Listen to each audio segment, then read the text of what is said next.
The Trump administration, meanwhile, is vowing to defeat the massive criminal enterprise known as MS-13. Today, the Attorney General, Jeff Sessions, blamed a nearly open southern border for the gang's rise and says that defeating them will be a top priority for his Department of Justice.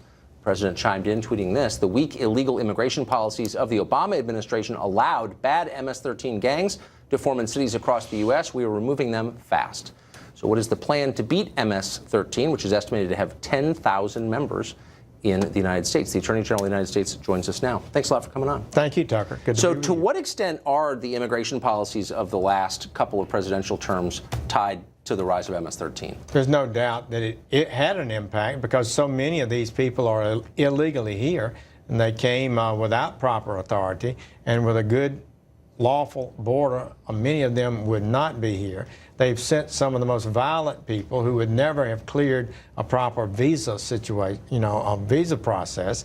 They had crimes they've committed in El Salvador. So yes, I don't think there's any doubt that the open border, the lawlessness that we've had, is a factor in the rise of this MS-13. So some of them, we know, came here as unaccompanied minors illegally and were allowed to stay. Under the former policies, do you know if an unaccompanied minor was found to have ties to MS-13, would he have been immediately deported or allowed to stay? No, I think the MS-13, the undocumented people who came were sent here by their leaders back in El Salvador, many of them operating from jail where they're serving murder convictions and those kind of things. So they were directed how to enter. If they came and claimed themselves as a minor, and the Obama administration let them come in the country, then took them to their destination city and turned them over to some relative that claimed to be a relative. So they had a mechanism to enter the country. Now they've been here, a number of them have, for a number of years, but in the mid-80s and up to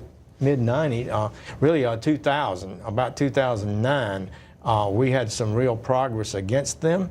The numbers dropped. The violence was on the defensive, but they've come back aggressively in the recent years. So there are cases documented of MS-13 members bragging about exploiting our permissive immigration laws. How will you change the policies to keep them out? Well, first we're going to secure the border. We're going to build a wall. We're going to add more agents on the border. Yeah. The numbers have already dropped dramatically.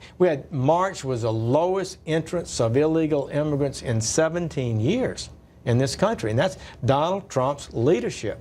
He is determined to do that and end this lawlessness. We're backing him up. The Homeland Security Department is really working hard, and we're going to continue on that. And so the numbers are down. So when fewer enter, our Border Patrol have a much better chance of catching those who do, identifying those who are violent, and deporting them.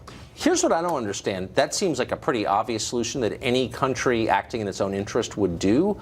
Why hasn't that been done? Why, if we knew these people were coming from El Salvador and joining a criminal enterprise like this that killed people, why would we allow that?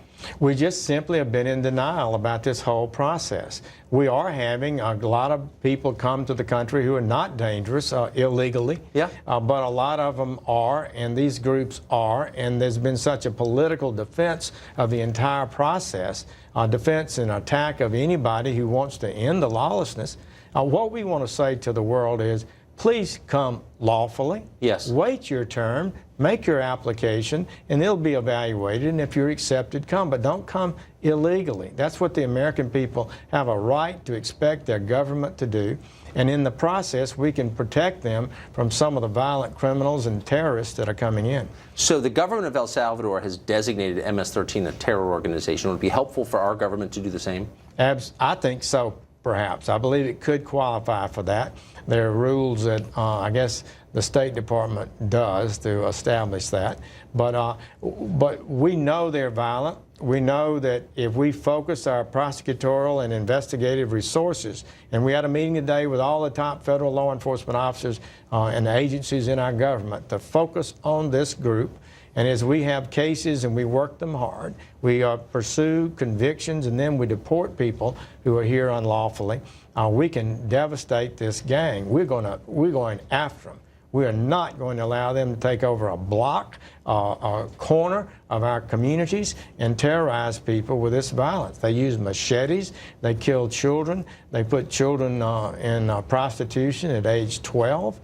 This is one of the most violent gangs in the history of our country, no doubt about it.